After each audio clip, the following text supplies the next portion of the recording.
Welcome to the second video in my CFA Level 1 series, and I warn you in advance, this is one of my longer videos because we continue to explore essential fundamentals in finance. This is Time Value of Money Part 2, a continuation of the previous video, which was Part 1, after we define what we mean by an annuity specifically, including its three variations.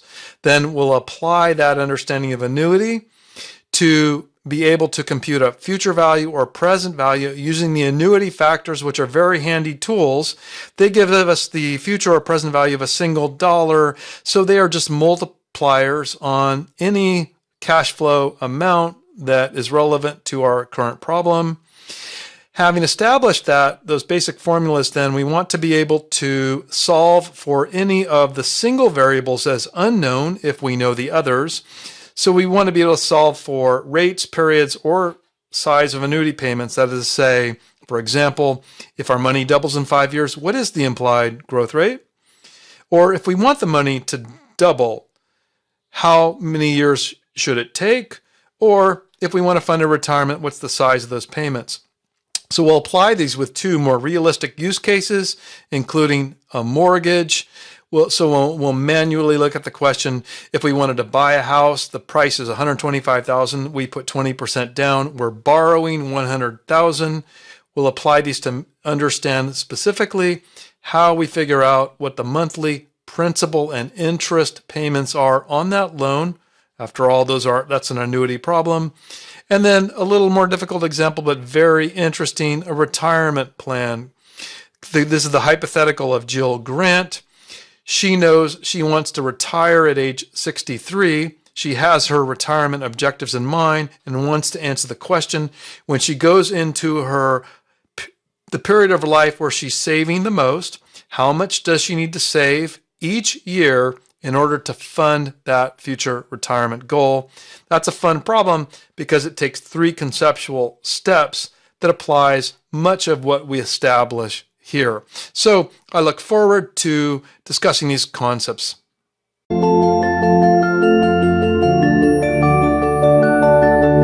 So at this point in the time value of money discussion, it's worth defining some terms, starting with an annuity. An annuity is a finite set of level sequential cash flows. It's actually three elements in this definition. In the lower right here, I've just illustrated two annuities. Both of these are valid annuities, and these annuities pay $100 per period over 5 periods. So let's say each period is a year, right? Each of these annuities pay $100 per year for 5 years. There's three elements because, in terms of this definition of annuity, because these are finite sets, both of these extend for 5 years. The second element is they are level payments. You can see it's the same $100 each year or each period. And finally, it's sequential, meaning these periods, in this case years, are equally spaced in time. So you see how this annuity is finite, the payments are level, and they're sequential in time.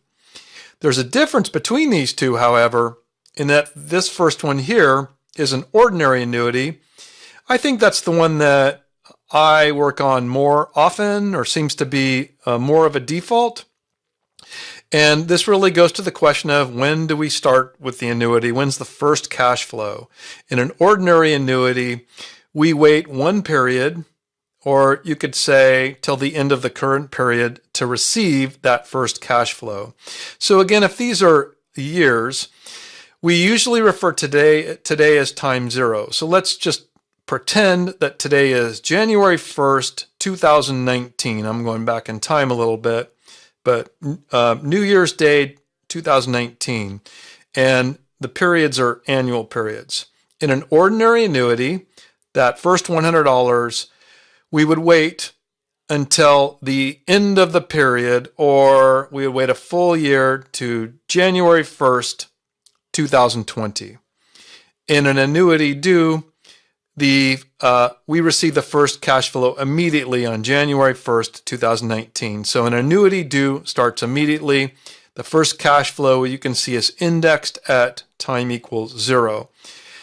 Both of these annuities pay for 5 years, so obviously then the ordinary annuity finishes later by 1 period. The perpetuity is a perpetual annuity. So neither of these are perpetuities because they are finite, one of the elements here in this definition of annuity. However, a perpetuity would go on forever, and you might think that makes it infinitely valuable, and that would be the case if the interest rate were 0. But if the interest rate is non-negative, if it's positive, then the power of discounting over time renders that perpetuity not infinitely valuable. It will have a finite value itself.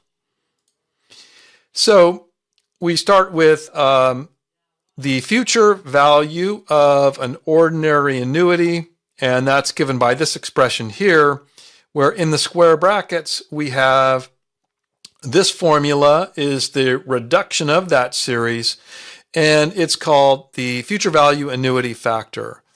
So an annuity factor, this is a class of factors. In the bonds, we call them discount factors if we're computing the present value. But the factor here suggests its role, and that is it's a multiplier for $1. So our future value annuity factor is going to give us the future value of a single dollar. Then we see a factor in that context. That's what it means. In this case, future value, it's going to give us the future value of a single dollar, meaning the factor is a natural. It naturally gets multiplied by our cash flow amount to give us the future value for our specific situation. So to just make that concrete, here's the scenario. We have an ordinary annuity where each period that annuity is paying us $20,000. So let's stay on the annual period, $20,000 per year over 30 years. So that's a long annuity. And the question is, what's the future value? Not the present value, but what's the value at the end of the 30 years? And in order to answer that, we need a discount rate. So we'll assume 8%. And so then we can apply this formula. I like to work inside out, so I start right here with that 1 plus the rate is 1.08. I raise that to the number of periods. That's 30 periods. I subtract the 1. And so I have my numerator here, and I'm going to divide that by the rate, 0.08. And that means I have what's in the square brackets, which recall we call it's behind my calculator, but it's the future value annuity factor. How can we interpret it? Well, it would be the future value if the annuity amount, if the cash flow each year was $1. Because we have level sequential payments, the $20,000 ripples through, and meaning we can just multiply our annuity factor. We're not getting $1, but rather $20,000, and we get our answer. The future value of this 30-year ordinary annuity paying $20,000 per year, if our discount rate is 8%, is above $2.2 million. That's the power of compounding right there. If we have unequal cash flows, then we need to operate on each cash flow itself. So in this case, over 5 years, we're receiving $1,000 at the end of the first period, then $2,000, then $4,000, then $5,000, then $6,000. So this does not satisfy that definition of annuity because although these are sequential, these are not level. And so what we need to do is say our first cash flow of $1,000, what's the future value of it, which is to say at the end of the 5th year. And then for the next cash flow, what's its future value at the end of 5 years. So in this column, we have the future value of each of these cash flows, but at the end of the 5 years. So each of these amounts are at the end of are valued at the same point in time, so we can apply the cash flow additivity principle, which I'll mention just at the end, but it basically means that we can add any of the cash flows that we valued at the same exact point in time. Those are additive. So we add those together and get the future value. So I won't go through each of the calculations. I'll just do the first two, right? If we want to take that first cash flow future value, me starting inside and out, 1 plus 5% is 1.05. I'm compounding forward 1, 2, 3, 4 years. So I raise that to the fourth power equals what I have here really is my is analogous to my future value annuity factor. It's not the same because it's not an annuity. It's just a single cash flow. But it's basically my multiplier for by $1. So that if I multiply by 1,000, by 1,000, I get my future value, which then if I were doing this, I'd probably just store that in 1.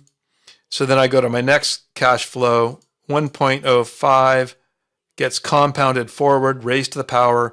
This second one's going to go 1, 2, 3 years forward. That's my factor, gets multiplied by my cash flow. So the future value at the end of 5 years of this $2,000 is $2,315, which I would then probably store in number 2. And then so on, storing 3, 4, and 5. And that way I could just go back and recall 1, add it to recall 2, and so on. I would get the summation, the future value of this cash flow stream at the end of 5 years being $19,190 if our discount rate is 5%. Now, here we have an essential formula for the present value of a single cash flow. And this is returning for us the present value of this future value of the single cash flow. Notice the subscript end is telling us future value at how many periods future in time, end periods, is then going to be discounted here at the rate over that number of periods. And so using an example here and keeping it annual, if we receive 100,000 in 6 years at an 8% discount rate, right, I would say 1.08, that's my 1 plus R, and I would raise that to 6 periods, or -6, gives me here really what I've computed here is a discount factor. Actually, it's the present value of a $1. The present value of $1, 6 years at 8% is 63 cents. So that I can multiply it by as a factor, I can multiply by my 100,000 and get the present value of that is $63,000. And now, looking at this math, we can infer or glean two fundamental truths about the timeline here in present value. And that is to say, for a given discount rate, so for example, if we hold the discount rate at constant at 8% for a given discount rate, the further out in the future we receive the amount, the smaller the present value. That's probably intuitive, right? If we're receiving $100,000 and the discount rate is 8%, the longer we wait for it, the lower the present value. The second one is that for a given time horizon, so let's say we're going to receive the $100,000 in 6 years regardless. Well, the higher the discount rate or the greater the discount rate, the lower the present value, right? So that fundamentally, the present value is dependent on when do we receive the cash, how long do we wait, and also importantly, what's the discount rate? Cannot really answer the question about present value without knowing the discount rate. So then here, now, we generalize, right, to compound frequency. And so this is a variation. This is the present value variation on a version of the future value version that I showed in the previous video. And it's a general form, meaning that it's compatible with different compound frequencies, right? So here, notice the R sub S is significant because it's saying this is the quoted annual interest rate. So I want to give you some synonyms here, right? This is also called the stated or the nominal rate. What I said in the previous video is that a stated or nominal rate is not enough information. We need to also be told what the compound frequency is. M is the number of periods per year that we're compounding, right? So typical values here are 12 periods per year, where that means we're monthly compounding. Could be 4 for quarterly compound, could be 250 for 250 trading days per year, could be 365, right? Number of periods, the more we compound, the greater the future value. So now to apply this general version here to this example, the example is we're going to receive $5 million in 10 years. So this is already an exciting scenario. And the interest rate here is 6%, but importantly, it's a quoted or stated or nominal rate. It's 6% per annum. We need the additional information of we're compounding, or in this case, with monthly frequency. So M is 12 periods per year. And then, so the question is, what's the present value? We know it's worth less than 5 million, maybe quite a bit. And so to get that answer here, starting inside out, I would take the 6% rate, divide by 12 periods per year, add 1, right? That gives me what's in parentheses. Then I'm going to exponent. I'm going to raise that to a power here. Raise to power here, negative m times the number of years, right? To be consistent with the fact we divided by the rate by the m. And so I'm gonna open my parens just to be safe there to make sure I get it right. And I'm going to have 12 negated times 12 periods per year times 10 years, close my parens, and that looks about right. I'm raising to the negative 120th power because I have, over 10 years, I have 120 periods. Okay, that should handle this part of the formula here, which after all is a discount factor, right? What this is we could look at this as, view this as 54.96 cents, or actually it's about 55 cents. This is the present value of $1 received in 10 years if we discount monthly at a stated or nominal rate of 6% per annum.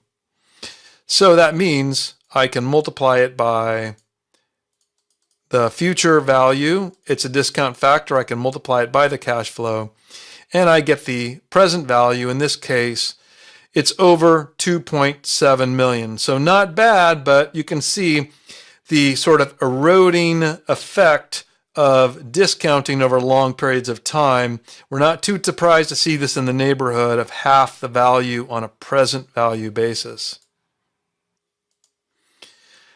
Now we can look at the present value of an annuity. And so the present value of an annuity, it follows that we do have level payments, right? Where A is the amount. In this example, $1,000 per period, or let's say per year, right? Received over N number of years. So it's a stream there. And by virtue of the math, this reduces here to, in the square brackets, the present value annuity factor, which is a discount factor, right? It's what's in square brackets here is going to be the present value of a single dollar, so that we can multiply by the actual cash flow amount received each period, because the A ripples through consistently. That's distributive property. So we have here an expression for the present value of an annuity if we would like to use the present value annuity factor in the square brackets. So if I apply this, different approaches to doing this, me working inside and out, I like to start right here with 1 plus the rate. So that's 1 plus 12% or 1.12 raised to the n power, or 5, right? That's my denominator here. I'll apply that to the reciprocal, giving me this value here, negate it, add the 1, and I have the numerator, and then I'll divide that by the interest rate, R, and that should give me here present value of the annuity factor, meaning I can multiply it by that amount that's going to be received each period, and I get the present value of this annuity. So $3,600 approximately is the present value of $1,000 received over 5 years if the discount rate is 12%. I mentioned that value of a perpetuity might seem like it's infinite, but far from it through the power of discounting. The math is very elegantly reduced here to the cash flow amount divided by the discount rate. So very handy formula here, which is to say if we're going to receive, let's say, $100 per year infinitely, so in perpetuity, then the key issue in terms of the valuation is the discount rate. If it's 5%, we take $100 divided by 5%. That's the same as $100 multiplied by 20. It has a present value of $2,000. So actually far from infinite. As the cash flows get further out in time in the future, they become worth much, much less. And it actually converges here on a present value.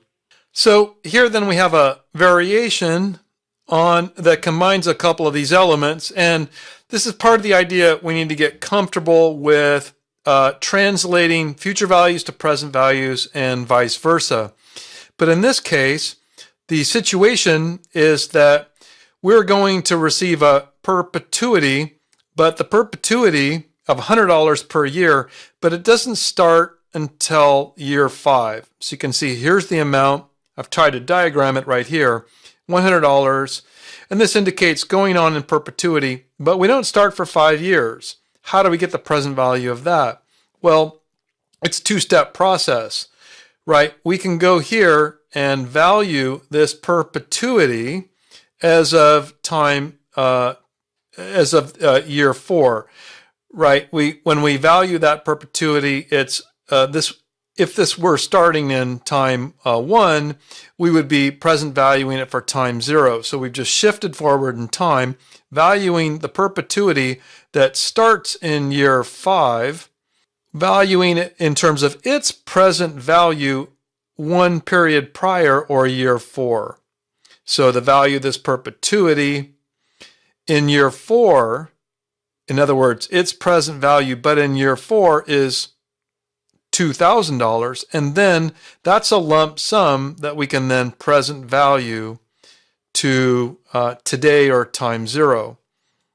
So that if I did that with the calculator, right, we have the issue here of the perpetuity of $100, but because it's a perpetuity, we have that handy formula where we only need to know the discount rate. If it's going to go on forever, we could just divide by the discount rate of 5%. And so a perpetuity that's paying $100 per year has a present value of $2,000. But again, our unique situation here is it starts in year 5. So this is a present value not for today, but really for the period prior to when it starts, which is year 4. And now I want to bring that back to today, year 0. And so then I'm just going to discount it. I'm going to multiply by, and then I'm going to open my parens to get basically my discount factor, right? Which is going to be 1.05, that's 1 plus my rate, raised to the 4 years, but I'm discounting. Close my parens. That's my discount factor or present value of $1, but I've already multiplied that by the 2,000. And so you can see that's my present value of this annuity of $100 that starts in year 5. And previously we did the future value of a series of unequal cash flows. So here is the present value of a series of unequal cash flows. In this situation, over the next 5 years, the cash flows are unequal, so it's not an annuity, they're not level.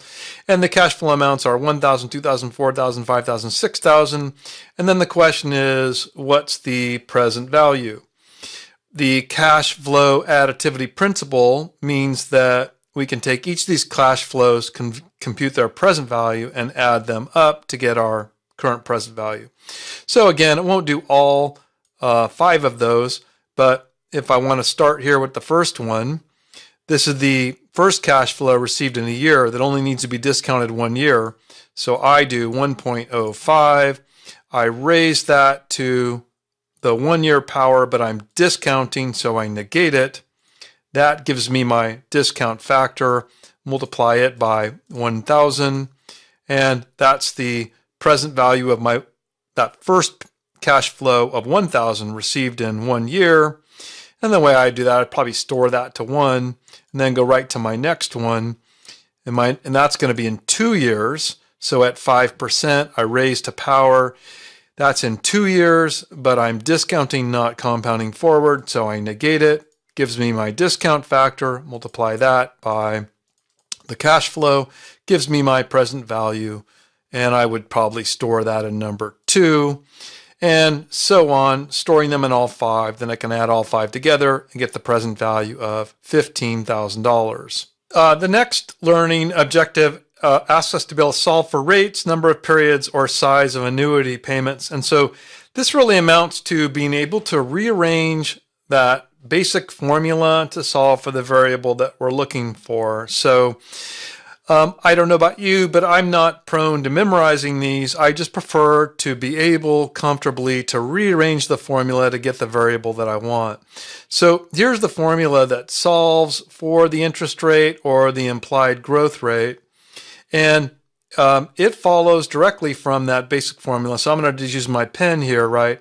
We know that if we take the present value and multiply by 1 plus the rate over n periods, then we have the future value, right? So that n is number of periods, r is the periodic interest rate, and we're trying to solve for r, right? So that just means we divide each side by the present value, and we're trying to get at the r. So then we just need to liberate here, or exponentiate by 1 to the nth, right? So if we raise this to the 1 divided by n power, then that cancels this out, meaning we only need to subtract 1. So you see how the interest rate can be solved for expression of the other variables. So then if I take my calculator here and want to answer the question, then so this is an interesting sort of question, I think. We have $5,000 doubles to $10,000 in 4 years. What's the implied growth rate, right? And so it's given by our formula. Well, in parens, it's future value divided by present value. I'm not even going to do that because I can just see that's a 2. I raise to the power of 1 over n. So I would just do a 4 and then reciprocate that, equals, subtract my 1, and I get 18.92% is my implied interest rate. How about solving for the number of periods? Well, again, let's see. Present value times 1 plus our rate compounded over n periods will equal our future value by definition. So divide by each side by the present value. So I get future value divided by present value, that ratio here. And I want to solve for n. So you can see here, we need to use a natural log, right? So that, because if we take the natural log of each side, then what we get over here is n times the natural log of 1 plus the rate is equal to the natural log of future value divided by present value, so that n itself equals the ratio that we're showing here. And so if I were going to do that in the calculator, it's a doubling here. So in the numerator, I just have this ratio is 2 per the doubling, and I take the natural log and divide by the natural log here of 1.1, 1 plus the rate, take the natural log of it. No, I did that wrong. Let me do that again. Future value divided by present value is 2. Take the natural log in my numerator. I'm going to divide by, and then I'm going to open parens here just to play it safe in the denominator. Open parens. So then I could then say 1 plus my rate is 1.1. And I'm going to take the natural log of it. Close parens. I think I've done okay there. And I get my 7.27 years. So 5,000 doubles to 10,000 if the interest rate is 10% in 7.2 years. If you're familiar with the rule of 72, that won't be very surprising to you, right? We take the 72 divided by the rate, which in this case would be 7.2 to give us an approximation for how long it would take the money to double. Okay, here we solve for the size of the annuity payments. And let's see if I can get this right with the calculator. Here we have present value is $90,000. If the discount rate is 8% per year, then how much would that what size of annuity over 25 years would that fund, right? We could think of it, this is how much we'd need to have saved in order to fund a 25-year annuity that's paying this amount per year. So if I were applying that starting here in the 1 plus R, right, that's 1 plus my rate is 1.08 raised to the 25th power.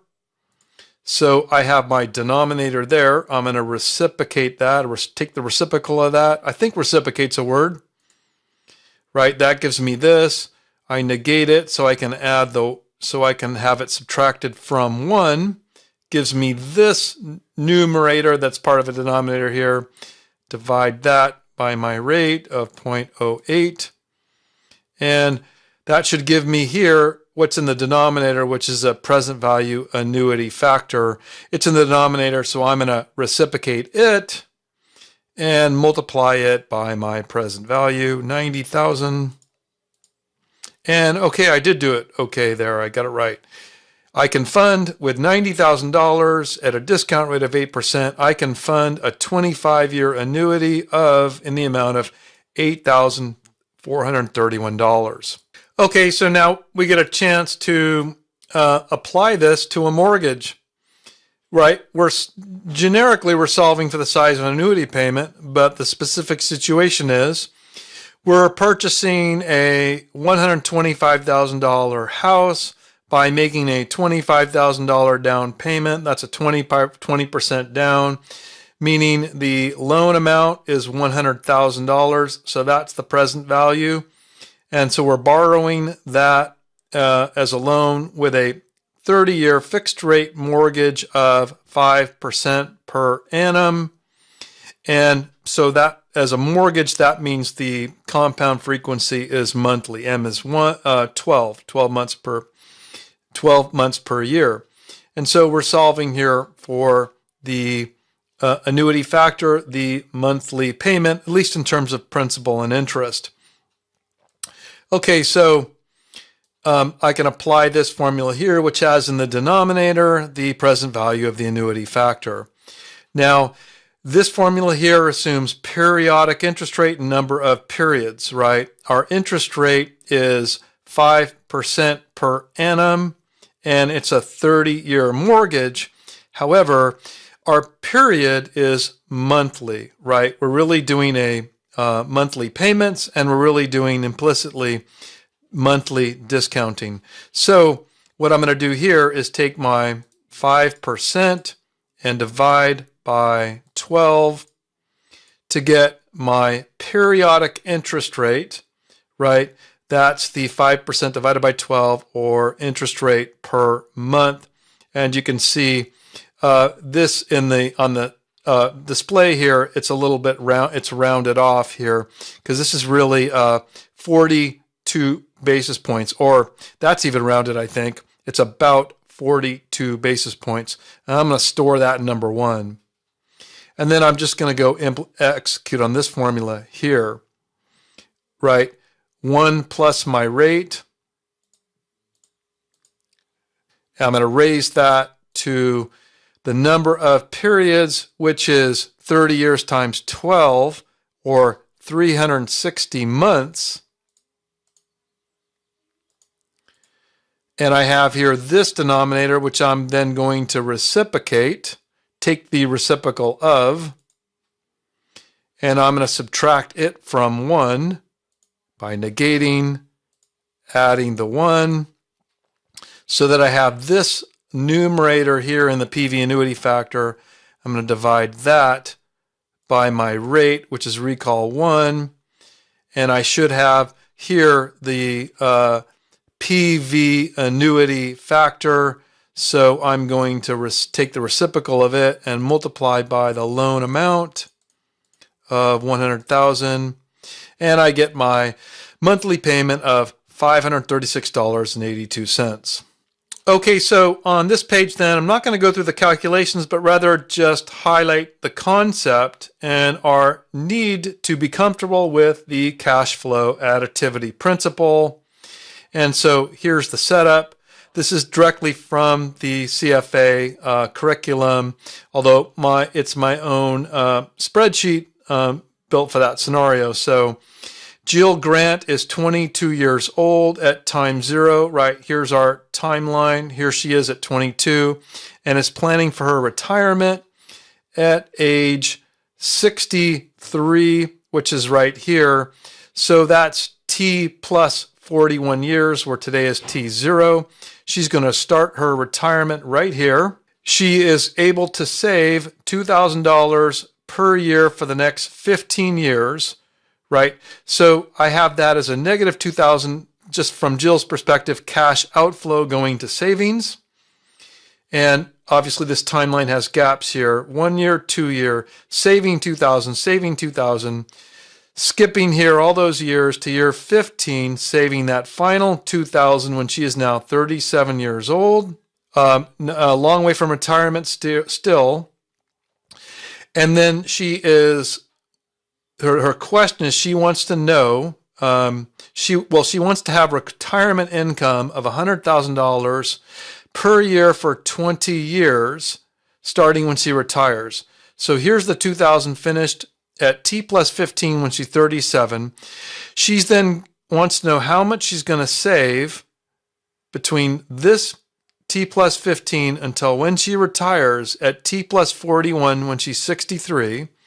What does she save here in the X per year, so that at age 63 in T plus 41 years, she can have a retirement income here of $100,000. So you can see that's retirement income of $100,000 per year for 20 years, right? Starting here. So that's why I had this in black, right? In 2000, she's putting the 2,000 as a cash outflow into retirement, into savings and investment. And then further here, she's going to be doing more saving as a red outflow. And then finally, retirement. Now it's the inflow coming in the other direction, $100,000 per year, not as a perpetuity, but for 20 years, from when she's 63 to 82, or T plus 41 to T60. So obviously I have a big gap in there as well. And then all of this is to answer the question, how much should she, here's that question, how much should she save each year from T plus 16 to T 40? What's that amount, so that she, between this savings that she's already committed to and that amount that she's solving for, will she be able to fund this retirement? And by now, of course, it's clear to us that a key assumption here is what will she earn on these savings? And we're given here an 8% assumption. So I'm not going to do the calculation. I'm just going to show you or remind you here conceptually what we would need to do. What we would do here is we're going to solve for everything at T plus 15 years, starting with the $2,000 here that's being saved. That in itself, we know at this point, is an annuity. So if she saves $2,000 per year for the next 15 years, what's the future value of that annuity? Well, the future value of that annuity is right here. 54,000 future, I'm going to just put 54, future value of annuity is 54,030. In other words, put another way, if she could just, in theory, she should be able to withdraw that amount in 15 years if she's saved $2,000 per year and it actually does return 8%. So that's her savings at that point in time. And then we approach it from, that's the one known that we have. The other known that we have is that she wants to have this retirement income, which is also an annuity. It just happens to be an annuity starting in T plus 41 years of $100,000 per year. But we can solve for the present value of that annuity, which happens to be $981,000, or almost $1 million. Another way to look at that is she needs to have a fund of almost $1 million at this point in time to fund that annuity that pays over the next 20 years. Okay, but that's at T plus 41. So our two knowns have given us these two values, but we can't use the cash flow additivity principle yet because they're not the same point in time. So we just discount this present value at T plus 41 and translate into its present value at T plus 15. And we can see this 8% over that long period of time really reduces the present value of that, really shows the sort of reverse impact of compounding. So, put another way, what she needs to have at T plus 15, she needs to have a fund equal to $143,000. Right? That's what our two knowns have given us, these two amounts. Well, her $2,000 per year commitment already gives her this amount. The difference here, we could think of it, that's the shortfall if she didn't do anything here. So what we have there is we now have the present value of the annuity that we need to fund over this period.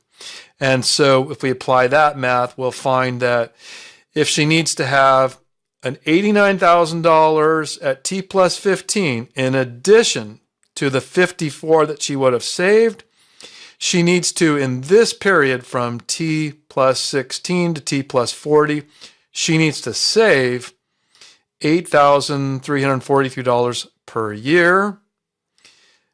That will, combine with bringing this forward, this annuity, that will give us her the fund of almost $1 million when she gets to 63 years old, which will fund that annuity itself, which is the retirement of $100,000 per year.